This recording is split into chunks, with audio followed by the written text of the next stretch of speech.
সেক্ষেত্রে ব্যাগটা ইত্যাদিতে ভালোভাবে নিরাপদে রেখে তারপর আপনি প্রবেশ করলে সেটি আশা করা যায় গুনার কারণ হবে না।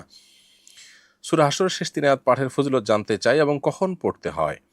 সূরা হাশরের শেষ ৩ আয়াতের পাঠের ফজিলত সম্পর্কে তিরমিজির একটি বর্ণনা মাকল ইবনে ইয়াসার রাদিয়াল্লাহু তাআলা থেকে বর্ণিত হয়েছে যে ব্যক্তি সকালে ৩ বার আউযু বিল্লাহি সামিল আলিম মিনাশ শাইতানির রাজিম পাঠ করার পর সূরা হাশরের শেষ ৩টি আয়াত তেলাওয়াত করবে, আল্লাহ রাব্বুল আলামিন তার জন্য ৭০ জন ফেরেশতা নিয়োজিত করবেন যারা তার জন্য আল্লাহর কাছে দোয়া করবেন সন্ধ্যা পর্যন্ত, এবং সে যদি ওই দিন মারা যায় শহীদের মৃত্যু হবে। এবং একইভাবে সন্ধ্যা যদি কেউ বলে তার জন্য সারা রাত ৭০,০০০ ফেরেশতা আল্লাহ নিযুক্ত করে দেন তার জন্য দোয়া করার জন্য, এবং ওই সময়ের মধ্যে মারা গেলে তিনি শাহাদাতের মর্যাদা লাভ করবেন বলে একটি হাদিস তিরমিজিতে বর্ণিত হয়েছে। তবে হাদিসের সনদ বা সূত্রকে মুহাদ্দিসগণ যায়িফ সূত্রে বর্ণিত বলে আখ্যায়িত করেছেন, অর্থাৎ এটি দুর্বল সূত্রে বর্ণিত একটি আমল।